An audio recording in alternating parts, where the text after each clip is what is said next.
Sejam todos muito bem-vindos ao programa Conexão Judaica Shalom Uvracha, produzido e transmitido pela TV Judaica através do seu aplicativo. Toda quinta, 21 horas, programa inédito. Acompanhe conosco.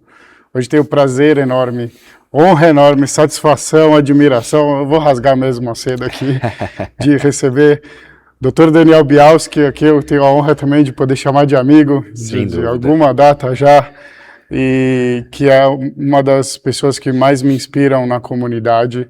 Obrigado. E quem me conhece de perto sabe que eu sou chato, crítico e tal, mas se tem alguém que, graças a Deus, eu sempre falo com admiração, é você.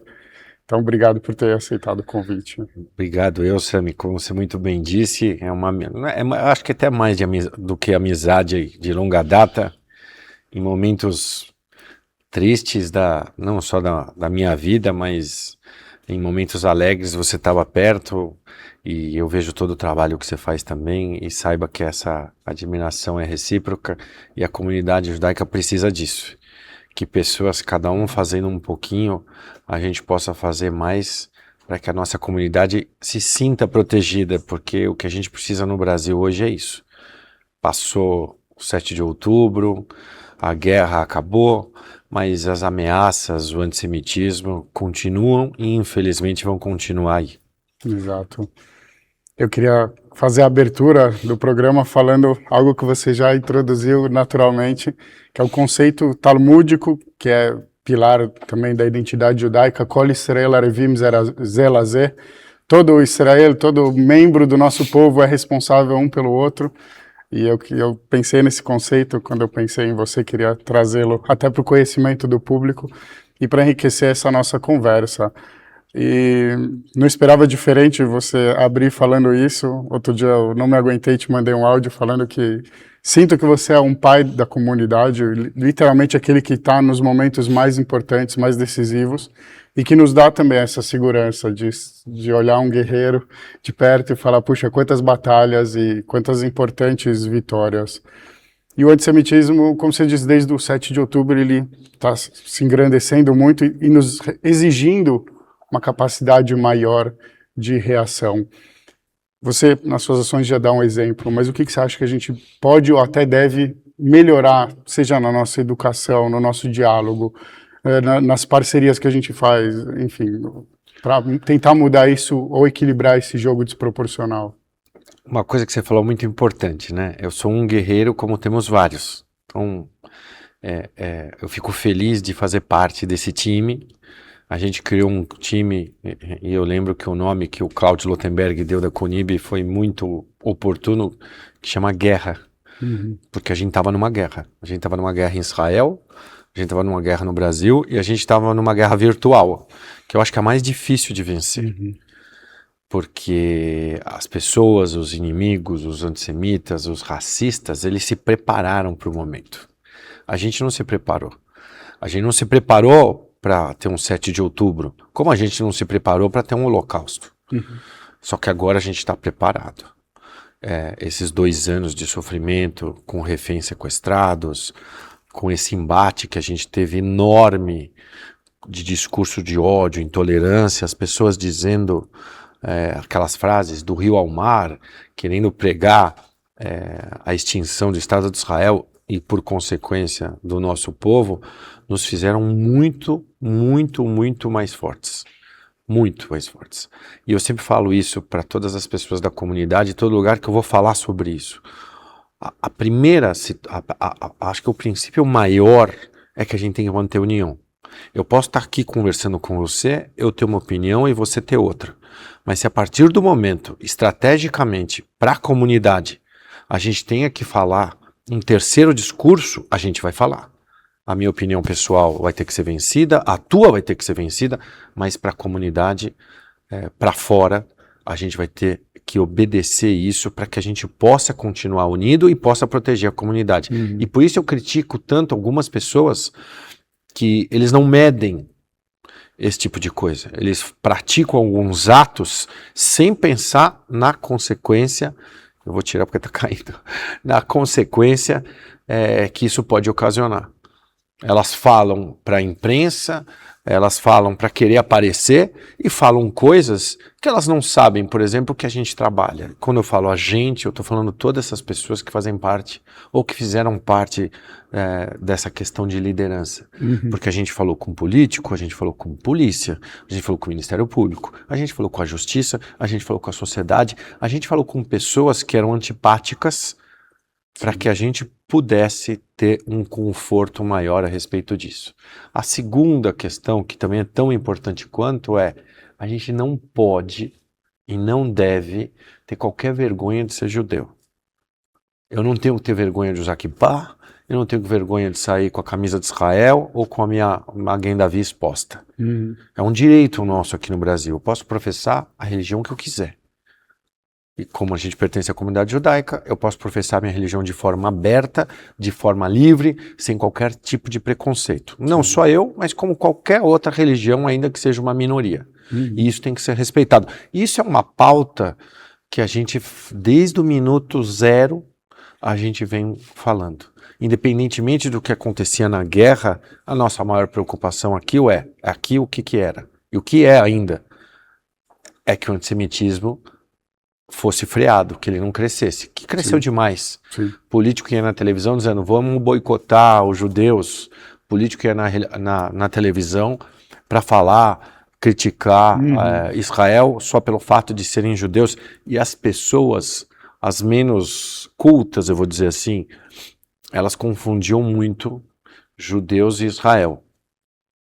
Algumas confundiam, outras mais inteligentes, mas de forma ardilosa, usavam sempre a figura do sionismo, de Israel, querendo esconder o seu antissemitismo. Mas, na minha ótica e na ótica do Aira, na ótica dos maiores conhecedores de antissemitismo, você praticar o antisionismo é uma das formas de antissemitismo. Porque Israel é o nosso alento. Se alguma coisa acontecer, para onde a gente vai? A gente vai para Israel. Porque Israel luta pela sua existência, Israel lutou pela sua existência, Israel mostrou, não só para os inimigos, mas para aqueles que nos toleram, que Israel não está ali à toa. E não vai continuar ali à toa. Israel é uma potência, em muitos sentidos, mas também no sentido de armamento, de tecnologia, porque senão já teria sido aniquilado.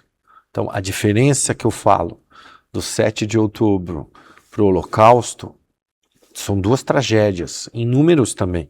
O Holocausto muito maior. O 7 de outubro muito mais sofrido e muito mais próximo da nossa geração, porque a gente não passou pelo Holocausto, né, de forma viva. A grande diferença é a existência de Israel. Porque Israel está lá não só para defender o povo que está, mas o povo na diáspora, e faz isso. Israel, a inteligência de Israel muitas vezes passou informação para a polícia no Brasil, para a polícia em outros países, dizendo, olha, tem uma ameaça aqui, a outra ali. O próprio atentado que teve lá na Austrália, Israel tinha avisado. Fala, olha, existem organismos terroristas que estão tentando organizar um atentado. O governo lá não deu bola e aconteceu essa tragédia. Então esses dois pilares são muito importantes.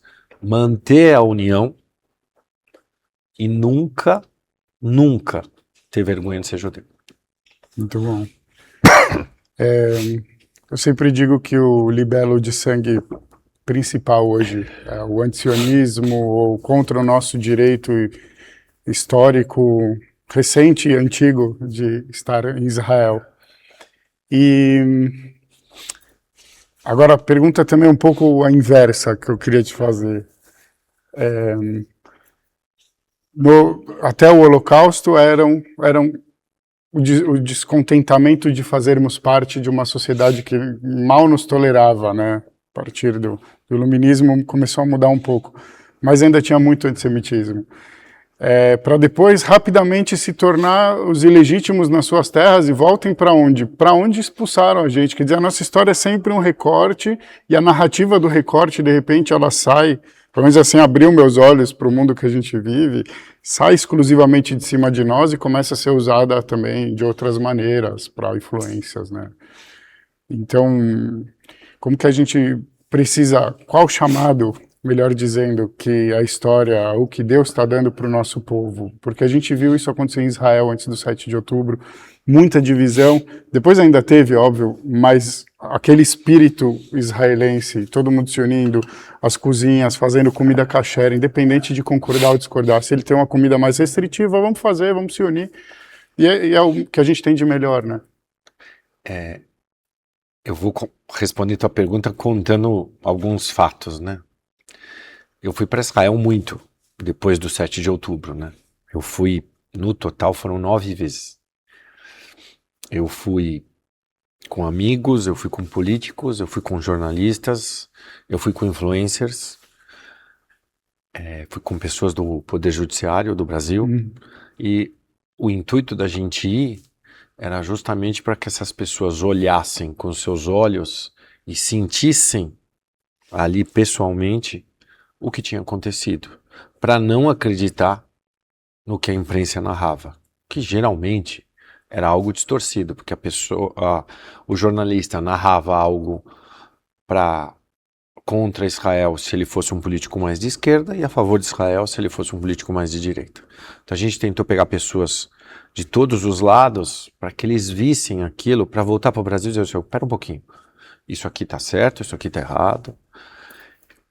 E eu fui para lá e esse trabalho foi maravilhoso, que todas as pessoas que foram comigo, todas, voltaram e defendiam Israel e a posição de defesa de Israel. Mas principalmente eu. E numa dessas viagens aconteceu o que você está falando. Eu fui visitar um hospital e a gente foi tentar falar com alguns sobreviventes, alguns soldados que sobreviveram à guerra.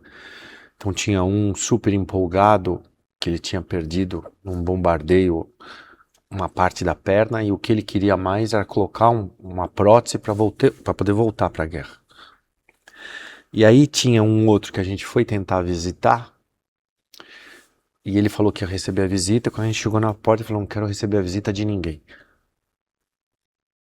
A mãe veio falar com a gente, falou, olha, pera um pouco, ele tá um pouco nervoso, não quer receber visita de ninguém. E a gente falou, mas me conta a história dele, né? Aí ele estava entrando em Gaza, eles entraram num campo minado, a mina estourou, os 2 olhos dele caíram. Ele perdeu um pedaço aqui da cabeça, os 2 olhos caíram, o companheiro dele pega os olhos, coloca, passa uma faixa, socorre ele. Então ele era alguém que estava muito sentido, porque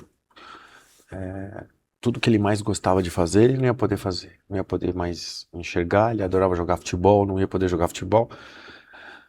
E era uma história muito triste, o que a mãe contava das atividades. Ele era advogado até, reservista, que foi chamado lá de urgência. E aí a gente entendeu que ele não queria, aí a mãe voltou e falou assim, olha, eles são do Brasil. E o menino era apaixonado pelo futebol brasileiro, e aí entrou, e aí ele começou a conversar.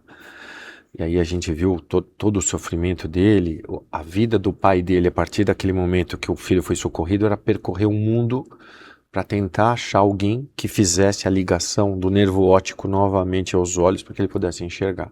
Mas por que eu estou te contando essa história? Porque quando a gente sai, a gente estava com alguns jornalistas. A gente sai, os jornalistas pediram para gravar a mãe.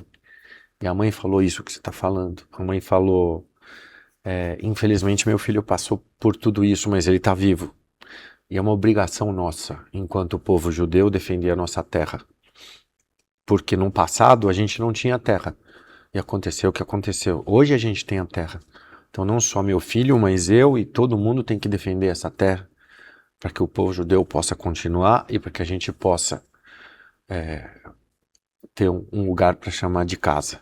Então quando a gente fala Eretz Israel, a nossa terra de Israel, é nossa terra mesmo. Eu sou brasileiro, você é brasileiro, a gente nasceu aqui, tem um amor pelo Brasil, mas tem um amor por Israel também. E a gente não pode receber qualquer tipo de acusação de que a gente, como alguns, desculpa a palavra, alguns idiotas antissemitas falam, eles são agentes de um governo estrangeiro aqui para espionar o Brasil. Aonde? Eu dou exemplos aqui claros.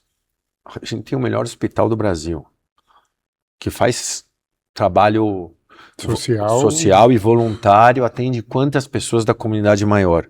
A gente tem o Unibis, que atende mais de 20 mil pessoas que não são da comunidade e são da cidade de São Paulo. A gente tem o TNA, que distribui comida para pessoas carentes, e na pandemia distribuía comida para as pessoas na rua que não tinham o que comer, fora os outros órgãos menores que ajudam e que sempre ajudaram. Para mostrar o quê? A gente está inserido aqui, a gente faz parte daqui do povo. E a gente não pode ser tratado por diferente apenas então somente porque a gente não professa a religião católica. E felizmente no Brasil a gente tem um povo que é muito nosso aliado, que é o povo evangélico. Sim. E eles entendem isso muito bem, e eles são uma força muito grande no Brasil. E eles também vão muito para Israel, porque eles têm lá como a Terra Santa, eles vão no Rio Jordão, eles fazem todas aquelas partes, mas eles respeitam muito a religião judaica e respeitam muito as posições de Israel. E isso nos fortalece. Sim. Nos fortalece do lado político e nos fortalece do lado de visão de governo, porque o governo tem que olhar e pensar muito bem nas ações. Exato. A gente passa por um momento muito complicado por conta das posições que o governo federal teve durante a guerra, mas acredito que isso tem que mudar.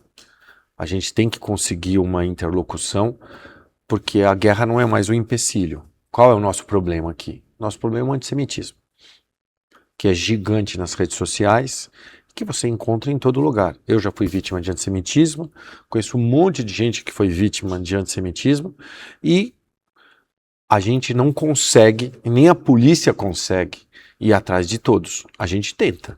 A gente manda ofício, manda pedido, arruma processo. Obviamente que a gente pega os casos mais emblemáticos e a gente toca para servir de exemplo. E a gente tem várias condenações, ainda bem. Condenações que já chegaram no Supremo, que o Supremo disse: isso aqui é antissemitismo, isso não é permitido no Brasil, isso é racismo, isso é crime, e a pessoa que comete isso tem que ser punida, tem que ser condenada, tanto civilmente como criminalmente. A gente tem contado com muito apoio da polícia, do Ministério Público e o julgamento correto da justiça, que é o que a gente pede. A gente bate na tecla, mas o trabalho preventivo ele é muito importante. Porque o antissemitismo pode estar ali na esquina, pode estar numa escola, pode estar muito grande nas universidades. E quando a gente fala de cada um tem que fazer a sua função, como você falou no começo, é justamente isso. Pessoas da Federação de São Paulo foram nas universidades, a Federação do Rio foram nas universidades, a CONIB coordenou uma conversa com políticos. A gente faz esse tipo de abordagem para explicar o nosso lado. Porque eles não é possível que eles achem que a gente está reclamando para se sentir de vítima. Claro. Não, porque o risco é efetivo. O risco é efetivo. Sem dúvida. Assim, nos Estados Unidos, você viu o que aconteceu essa noite? Atacaram uma sinagoga. O 7/7, inclusive. Então, atacaram a sinagoga. A gente vê esses exemplos aumentando. Estados Unidos, que é um país que tem uma grande liberdade de expressão, mas que tem uma comunidade judaica enorme e que o risco lá, eu posso dizer que é até um pouco maior que aqui. Sim. A nossa lei brasileira é uma lei perfeita? Não. Mas é uma lei efetiva. Dá para melhorar? Dá. Inclusive a gente tem projetos que a CONIB contribuiu para que tenha um encaminhamento para modificar e tornar essa lei muito mais rigorosa. Sim. Na Alemanha, onde se passou a maior tragédia da humanidade, né, que foi o Holocausto praticado pelos nazistas, tem a melhor legislação do mundo. Lá, por exemplo, as pessoas não podiam sair na rua com a bandeira do Hamas. Lá isso era crime, a polícia chegava e reprimia. Aqui não. Então isso são coisas que a gente implementou, mas que não existiam até o 7 de outubro. E que a gente tem cuidado, todo o corpo, não só diretivo, mas o corpo jurídico. A gente tem um grupo maravilhoso de pessoas ligadas ao marketing, contratados e de voluntários, que fazem um trabalho espetacular. Para poder fechar para poder tentar fechar todos os espaços. Porque, como eu disse, eles se prepararam para isso.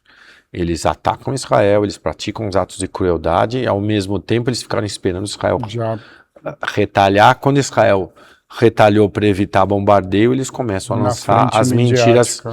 as mentiras na mídia. Então, é algo que diminuiu efetivamente como a guerra Uhum. se encerrou por assunto força dos esfria, Estados né? Unidos, essa incidência diminuiu, mas pelo menos a gente sabe identificar onde eles estão. Sim. Eu sei quem é antissemita e quem não é antissemita. Porque quem não é antissemita, quando falou, escreveu alguma coisa que não devia, acaba pedindo desculpa. Fala, "Pô, desculpa, Não tá fazendo média. eu não sabia disso, falei errado." Agora, aquele cara que fala e não volta atrás, esse cara, pra mim, não adianta ele vir pedir desculpa quando o processo dele tiver pra ele ser condenado, como aconteceu com o vereador de São Paulo. Quis pedir desculpa na última audiência. Eu falei, Mas não dá. inaceitável. Na minha ótica era inaceitável isso. Quando ele viu que ele ia ser condenado, ele vem pedir desculpa. Até porque a primeira lei não admite desculpa. E segundo, ele tentou falar isso para dizer que, olha, eu não sou antissemita e eles adoram aquela velha história. Não, eu tô cheio de amigo que é judeu. Nossa, Só comprova meu mais. médico é judeu, meu advogado é judeu, Só entendeu? comprova mais. E isso só mostra ignorância, um pouco mais a carga depreciativa que essas pessoas têm. A gente vai fazer um pequeno intervalo. Continue conosco.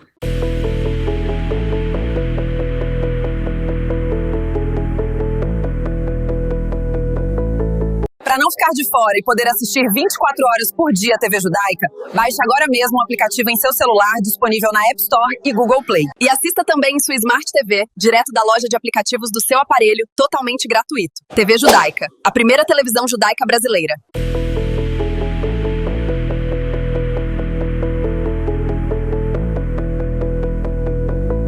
Voltamos mais uma vez com o programa Conexão Judaica, recebendo hoje o Dr. Daniel Bialski e tendo uma aula também de identidade judaica nos nossos dias. Acho que isso é importante deixar, porque é algo que eu sinto falta. E eu sempre tento procurar a conexão judaica, né, com as pessoas que vêm aqui bater esse papo. E com você me dá uma sensação diferente e até oposta, que tudo é conexão judaica, toda a vida de um judeu ativo, independente de grau de observância religiosa, isso que a gente se pega muito nesses detalhes, mas no fim das contas, né, um pouco a ideia do religare, mesmo que a gente não resume o judaísmo como uma religião, mas a gente está muito conectado, né, na ideia de povo. E aí eu queria, voltando um pouco no tema que a gente fechou, tornou-se normal a mentira. Não sei se eu estou conseguindo me expressar bem. Termos pesadíssimos foram cunhados, inspirados no nosso sofrimento, foram utilizados contra nós e ninguém teve a preocupação de procurar se era verdade ou não. E aqui eu quero ser parcial e fazer uma pequena provocação para quem ainda não entendeu, mas muitos dos debates que eu vejo entre lideranças nossas, ou até mesmo André Leich, que é o nosso principal, penso eu, linha de frente nesse assunto da asbarada, explicação, muitas vezes o argumento contrário é não, mas Israel fez isso e tem não sei quantas entidades que atestaram. Mas a gente sabe qual é esse atestado, que tipo de atestado. E isso, de repente, vai normalizando um discurso de ódio, que já é crime em si, mas não, já não é tão crime assim, depende da abordagem, depende do contexto. E é o que você falou, a preparação fundamental, ela é como uma vacina, quando a gente sabe de um vírus, que o antissemitismo sempre foi também definido como tal. Então vamos vacinar, vamos ter defesa para isso não acontecer. Como que a gente lida com essa mentira, que sempre foi o objeto central do Libelo, mas acho que com a época de digitalização, de internet, pegou muito forte. Então, eu várias vezes falo uma outra frase que resume um pouco disso que você falou. Os antissemitas, eles estavam escondidos nas sombras e nos esgotos, porque eles não tiveram escrúpulo. Então o cara conta a mentira que for. Eu vi matéria de jornal aqui, de jornal lá de fora, dizendo que soldados israelenses abusavam, estupravam as prisioneiras ou os prisioneiros que eram presos do Hamas. E por que eles inventam essas coisas? Porque eles sabem o que aconteceu quando o Hamas invadiu Israel, para tentar equilibrar. Depois se provou que tudo isso era uma grande mentira. A gente tem diversos exemplos como esse. Mataram crianças. Assim. O maior exemplo de todos da mentira é que qualquer dado que vinha lá de Gaza era segundo o Ministério da Saúde de Gaza. Exato. Sim. Mas aonde está dito que tenha qualquer tipo de grau de confiabilidade? Aonde? Aí a gente tem um primeiro exemplo, eles mesmos soltam um míssil erra e cai num hospital lá. Aí disseram que foi Israel que mandou. Só que Israel tinha tudo filmado e monitorado e provou, falou, não, olha, o míssil saiu daqui e caiu ali. E antes de sair a notícia que Israel tinha a prova que esse míssil era deles, eles mataram 500 inocentes no hospital. Aí baixou para 100, aí 80 e no final das contas eram 40 só que morreram e eles reconhecem que o míssil era deles. Então, e essas mentiras, tinham pessoas em vários órgãos que ajudavam muito. Há pouco tempo atrás se descobriu lá na BBC que 2 dos principais jornalistas-chefes eram antissemitas e receberam valores para, durante a guerra, ficar plantando notícia contra Israel. Essa foi uma delas, porque quem lança essa notícia que Israel teria atingido o hospital foi a BBC. Sim, e não adianta fazer uma errata depois. Então, a BBC lança, aí causou já aqui o Brasil, os canais de televisão falam, não, a BBC falou. Aí em Nova York, não, foi a BBC que falou, e gira o mundo dizendo Israel atacou um hospital. Existiram erros na guerra? Sem dúvida.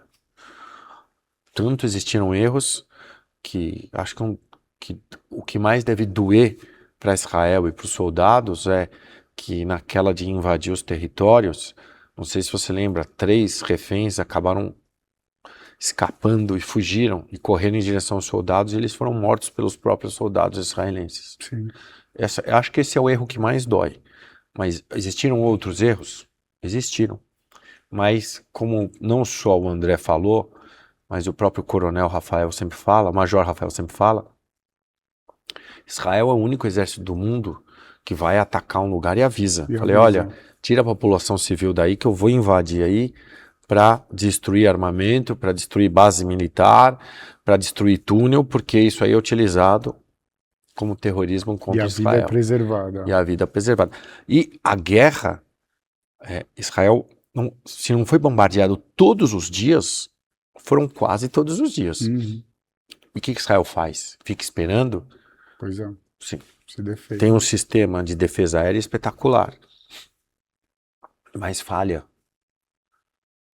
Tem um conhecido aqui no Brasil que um desses mísseis passou e acabou atingindo o prédio dos pais. Os pais não tinham descido para o bunker, morreu o pai e a mãe. Uma tragédia. Entendeu? Então, Israel não pode ficar esperando e só se defendendo. Israel tinha que atacar, porque esse ataque era uma forma preventiva de defesa. Essas mentiras eram faladas por muita gente, essas mentiras eram repetidas e repetidas e repetidas, o que o nazismo fez muito, né? Repete a mentira muitas vezes que ela pode se tornar uma verdade. E esse argumento era exposto como se fosse uma verdade. Sim, a inversão completa da narrativa, porque eles entraram e lá eles para faziam matar isso, e eles faziam coisa com inteligência artificial para que as pessoas acreditassem que aquilo tudo era verdade. Não é só lamentável, mas isso é criminoso.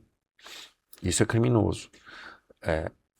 Isso aconteceu com Israel, isso aconteceu com a população de Israel, isso aconteceu com a gente, e agora a gente está vendo no Irã o que está acontecendo. Exatamente. E as mesmas pessoas aqui do Brasil, e aí de todos os segmentos, não vou selecionar que criticavam Israel, a Palestina livre, Israel está cometendo genocídio, tá falando o quê sobre o Irã? A população sendo massacrada, mulheres sendo mortas, crucificadas. Isso não é só no Irã, né? É na maioria dos países árabes que esse tipo de coisa acontece. Porque essa é a diferença da democracia. Aonde existe uma democracia no Oriente Médio? Só em Israel. Você já foi para Israel? Eu já fui para Israel. Assim, qualquer pessoa, independentemente da religião, como é no Brasil, tem o direito de trabalhar, tem o direito de abrir seu negócio, tem o direito de estudar, e tem o direito de ser protegido pelo Estado. Israel protegeu palestinos também que moram em Israel. São 2.000 árabes que moram em Israel, que estão em todos os segmentos. 2 milhões. Desculpa, 2 milhões, isso aí, 2 milhões. Sim. Eu ia falar em porcentagem, errei.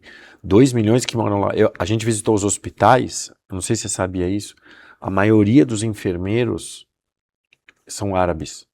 E uma grande parte dos médicos que trabalham em Israel também são. E a gente ouve histórias belíssimas. Belíssimas. Sobre eles.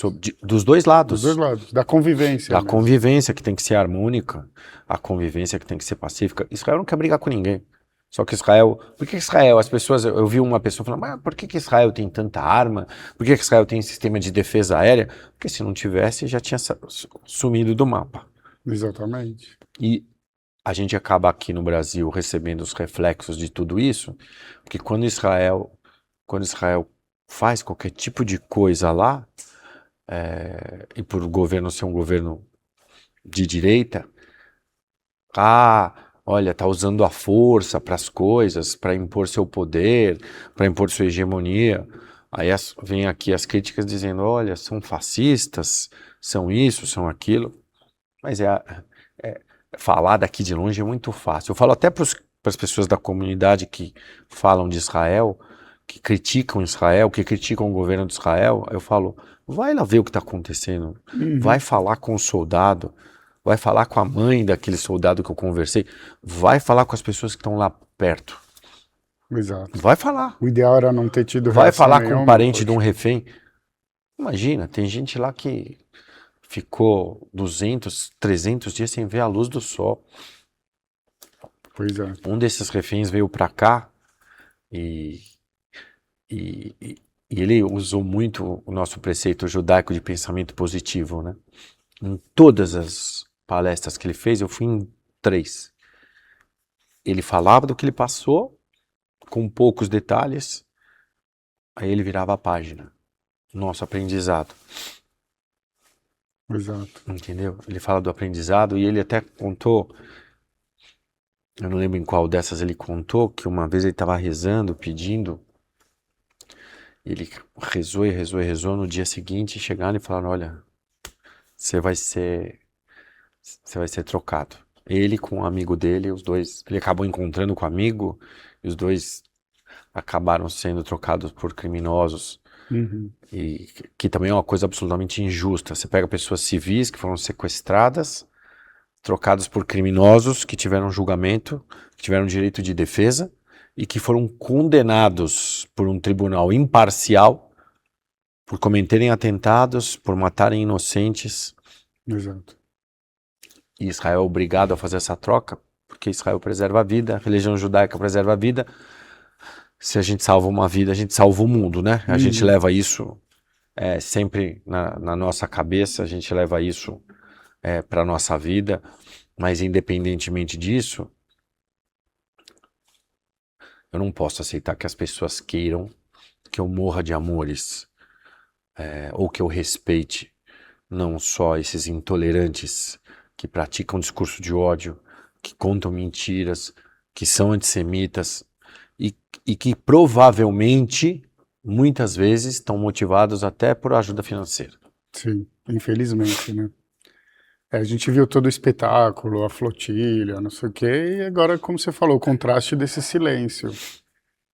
Agora, é impressionante, né? Israel dá essa demonstração, não quero dizer exemplo para não parecer pretensioso, mas dá essa demonstração de priorizar a vida acima de tudo com essas trocas que nos dói na alma, e ao mesmo tempo até isso é usado contra nós para nivelar por baixo. Não, peraí, todo um tá atacando o outro, para tudo parecer igual, né, nesse jogo. E eu me pergunto se a gente falha, talvez em estarmos despreparados, eu falo aqui a comunidade, não os líderes, mas talvez no nosso despreparo de reagir com as informações quando falam disso. Não, porque é genocida. Vamos buscar essa origem. Quando Israel surgiu, está claro na nossa carta de independência, que bom que tivemos a clareza de colocar isso sem imaginar que os problemas só iam piorar, apesar da nossa capacidade de se defender aumentar. E ao contrário, o que que eles propõem, o que que eles promovem, para que que eles entraram, né, na festa, naquele momento, e o discurso deles é sempre claro, não do rio ao mar. O que que é do rio ao mar? Eles estão falando o tempo todo e nos acusando disso, então por isso é legítimo nos acusar. Até tive uma situação que um antissemita num bar me deu abertura para trocar ideia. E falando, um pouquinho provocando, mas não tinha nenhum ambiente violento. E tinham policiais comigo. Curiosamente são policiais, mas estavam obviamente curtindo. E de repente eles falaram, não, vamos sair, vamos sair. Eles começaram a sentir que havia um perigo. Eu falei, cara, se a gente ficar com medo de um antissemita que dá pra gente chance de dialogar, não dá. Se o cara viesse com violência, se você... Ok, concordo. Mas a gente precisa, como você falou, a gente não pode ter vergonha. Não, mas Israel é isso. Cara, a gente tá aqui, a gente sabe muito bem o que Israel é, qual é o propósito, qual sempre foi a nossa bandeira. Mas estamos, né, fragilizados, até certo ponto acuados. A mentalidade, eu acho, do trauma que a gente carrega, não só do Holocausto, mas já de antes, nos dá sempre essa, né, essa postura, penso eu, um pouco mais fechada, mais retraída, e que acabou servindo de terreno fértil, né? Esse medo que muitas pessoas têm é absolutamente correto, justo, mas ao mesmo tempo, pelo menos quem mora em São Paulo, no Rio, em Minas, no Rio Grande do Sul, a gente está muito bem acolhido. Sim. Porque seja prefeito, Ricardo Nunes, aqui eu falo em São Paulo, né? O Tarcísio, não só são pessoas que sabem distinguir o que é e o que não é, o que aconteceu, o que não aconteceu, mas que tem uma luta, que não só falam, mas agem contra o antissemitismo. Assinaram o AIRA, todos os princípios do AIRA, colocam a polícia, colocam todos os organismos possíveis para que a gente faça esse tipo de combate, e esse é o nosso alento, saber que existem políticos, que existem pessoas importantes que a gente pode recorrer. Muito bom. A gente vai fazer mais um pequeno intervalo. Daqui a pouco a gente volta para fechar esse programa tão especial.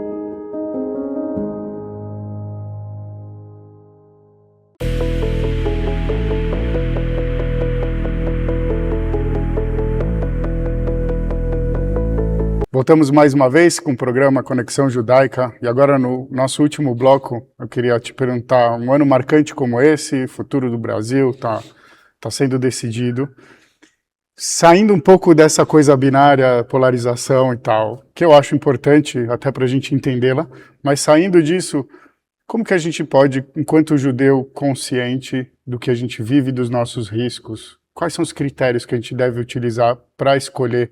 É só aquele que eu me identifico, que eu simpatizo, gosto do sorriso, ou realmente o discurso é importante, observar se teve alguma mudança repentina? Primeiro eu vou falar por mim e depois vou falar em termos de, vamos assim, de liderança judaica.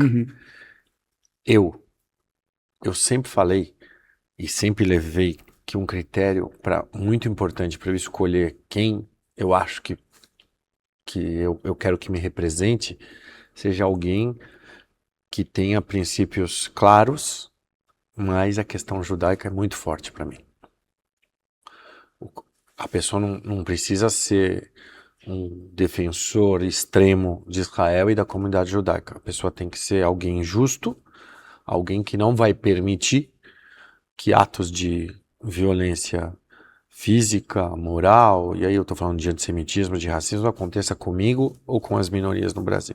Isso foi algo que sempre me norteou na hora de votar. Acho que toda a comunidade, durante esses últimos 2 anos e pouco, viu quem são os políticos que se manifestaram contra as atrocidades que o Hamas fez, se manifestaram contra as mentiras que foram faladas e quem são os políticos que ficaram do lado errado da história, eu vou dizer isso, e que em algum momento vão reconhecer que estavam do lado da história. Então, na hora do voto, a gente tem que escolher pessoas que possam nos representar, pessoas que possam não só dar segurança para que a gente continue a viver no Brasil, mas que possam fazer que o Brasil ande para frente. Mas independentemente disso, que o voto, cada um vota em quem quiser. A liderança judaica, e isso sempre foi uma coisa de todos os líderes que eu conheci, e tenho vários exemplos, sou fã de vários presidentes que passaram pela CONIB, pelas federadas, pelo clube e tudo. Todos sempre fizeram um trabalho que é muito importante de ter interlocução com todo mundo. A gente precisa ter interlocução. A gente precisa ter interlocução porque muitas vezes, a gente passa por situações de emergência. Eu vou te dar um exemplo. Dia 8 de outubro, eu recebi um telefonema, eu era vice-presidente da CONIB, o presidente estava viajando, porque ia viajar com a família, e o secretário de Segurança de São Paulo me liga e fala assim, Bialski, o governador está marcando uma reunião lá no Palácio, vê quem da comunidade se acha importante ir. Aí fui eu, o presidente da Fiesp, que era o Marcos Knobel, o Ricardo, presidente executivo, e o cônsul de Israel. E o governador justamente perguntou assim, o que vocês precisam? O que a comunidade precisa? E naquele momento, estava todo mundo muito aflito com a questão de segurança.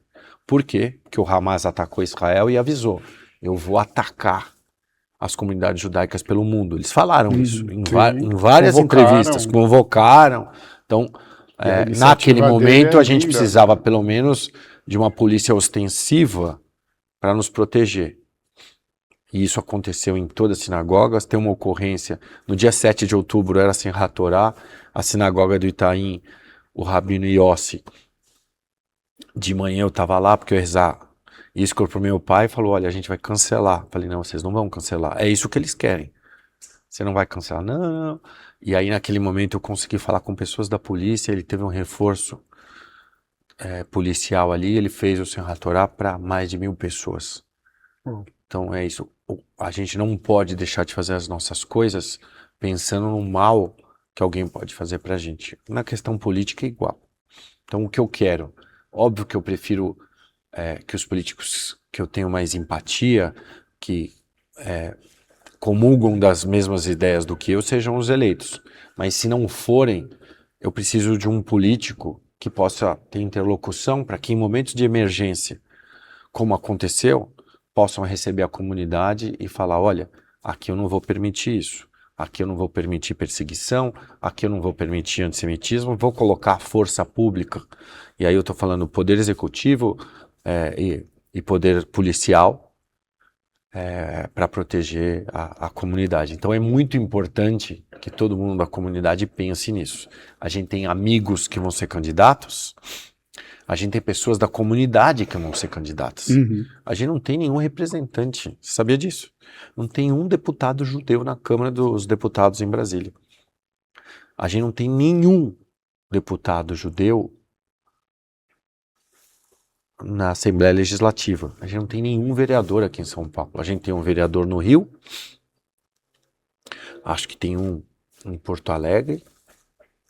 O Alcolumbre, que é um senador, e o Jacques Wagner. Essa é a nossa comunidade legislativa, que é muito pouco. Sim. Então a gente precisa dos amigos.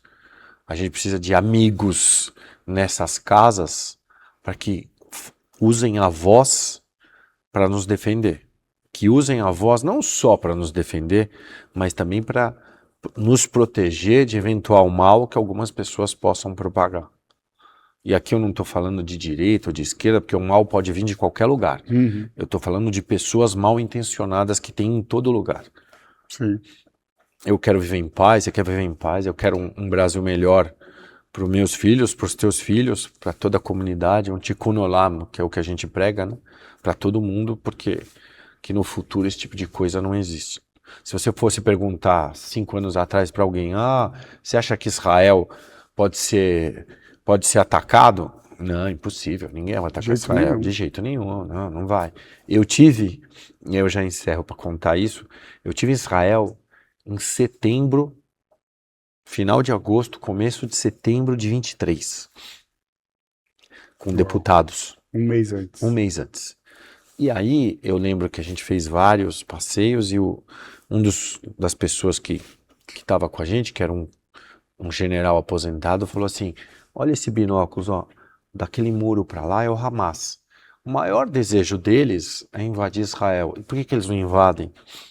Porque a gente tem uma vigilância aqui absoluta de tudo que acontece e a gente não permite. Mal sabia ele que tinham diversos túneis e que os caras tinham planejado tantos anos para fazer isso. Então, a gente precisa agora ficar muito mais vigilante.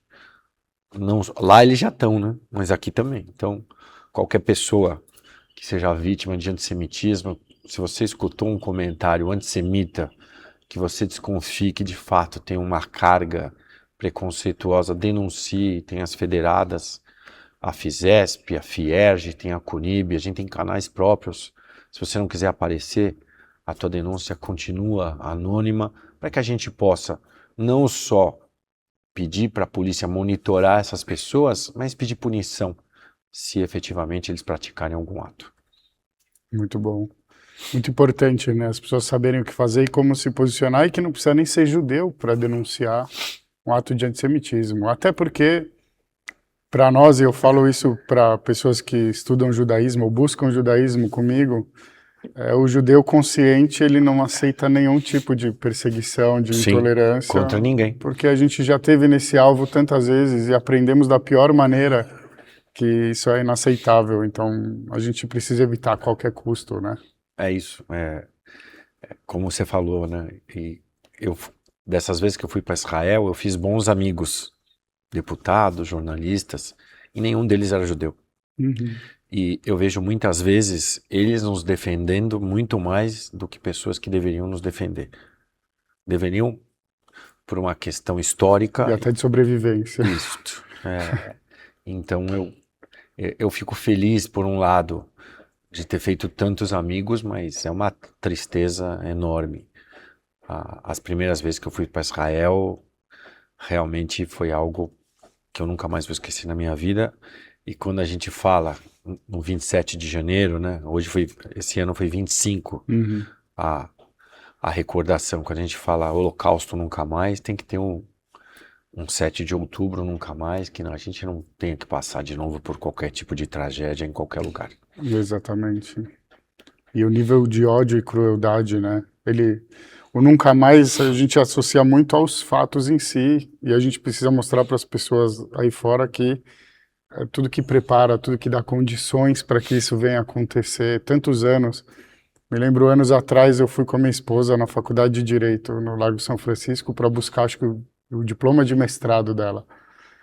E eu fiquei chocado, porque eu entrei com ela lá e no vão tinha um cartaz enorme, isso acho que tem mais de 10 anos, escrito "Parem o genocídio na Palestina". Gente, isso aqui é um absurdo, uma mentira que está sendo plantada e que lá na frente vai ter um preço. Eu comecei a ficar doido, eu queria rasgar aquilo ali na hora. Obviamente a coisa que eu podia fazer era ficar em silêncio e tentar falar para pessoas, olha, vamos nos... E a gente viu como isso também tomou, né, as universidades de uma maneira muito intensa. E lembrando, acho que para a gente poder fechar, uma coisa também muito, muito prática, lembrando que essa causa vai contra todas as causas daqueles que mais a defendem. Sim. Inclusive no que tange a sobrevivência, que a gente usa tantas vezes para defender nosso ponto, como é que uma pessoa pode defender tanto uma causa que deixa claro que a extinção dessa que está defendendo também é parte do plano? Claro. Então... Não, como eu digo, as pessoas que não acreditam que aconteceu o Holocausto, conversa com o sobrevivente. Porque se você falar para assistir um filme e falar, filme, conversa com o sobrevivente. Uhum. Ontem o prefeito de São Paulo, eu estava lá, ele prestou uma homenagem, deu um prêmio para uma sobrevivente do Holocausto, o prêmio Cidade de São Paulo. Ela não só foi a mais aplaudida, foi aplaudida de pé e teve uma a apresentação da Sinfônica do Municipal e o maestro homenageou todos na pessoa dela e tocou a lista de Schindler. Pois é. O tema do filme da lista de Schindler, que todo mundo ali ficou arrepiado, com vontade de chorar. Então eu falo, não acredita, conversa com o sobrevivente. Não acredita o que aconteceu no 7 de outubro, conversa com o refém. Exatamente. Ou vai para Israel, vai para lá. Israel, felizmente Israel é um país democrático, qualquer pessoa que não seja declaradamente do mal pode entrar lá para visitar, porque Israel é maravilhoso. Sim. Iam pessoas que iam... Eu sempre falei isso, a pessoa saía do Brasil ou de outros países, ia para Israel, dormia em hotéis de luxo em Tel Aviv, comia em restaurantes bons, ia até a fronteira de Gaza para falar mal de Israel. Eu falei, é brincadeira, né? Recebe todo o tratamento e o luxo. Por que ela não faz ao contrário? Por que ela não foi para o Egito, Exato. tentou entrar ali por trás e foi lá tentar usar as roupas que ela queria usar? Que foi uma pergunta, desculpa te interromper, mas que muitas pessoas me fizeram, por que Israel não deixou a flotilha chegar em Gaza? Porque o risco físico para aquelas pessoas existe. Sim. Talvez até seja esse o motivo da gente não deixar eles chegarem lá, porque tiveram experiências passadas onde eles exterminaram com uma pessoa que estava E o que ia acontecer com aquele mar de mentira? Ah, foi Israel que matou. Israel jogou uma bomba, Israel fez isso, Israel fez aquilo. Porque, de fato, o que acontece, né?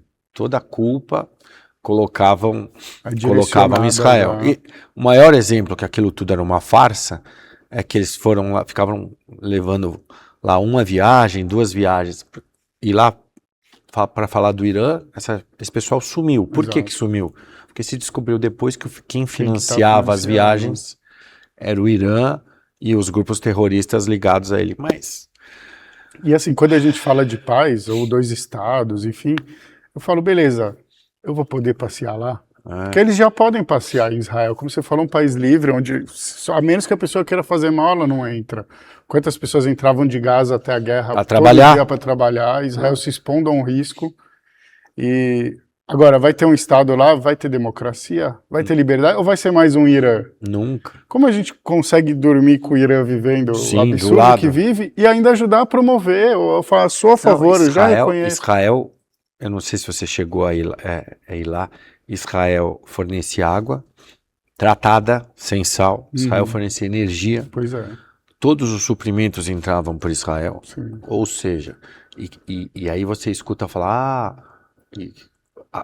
lá era o maior campo de concentração que já esteve na Terra. Aonde? Pois é. Espera um pouquinho. Como é que Porque as pessoas controla? Como é que as pessoas podem? Isso é a comparação do incomparável. Você não compara. Tem coisa que você não compara. Tem coisa que você não compara. Exato. Mas eu sou uma pessoa, né? mas eu sou uma pessoa que penso muito positivo, né? Não é à toa que sou corintiano. A gente acha que até o último minuto a gente pode virar o jogo.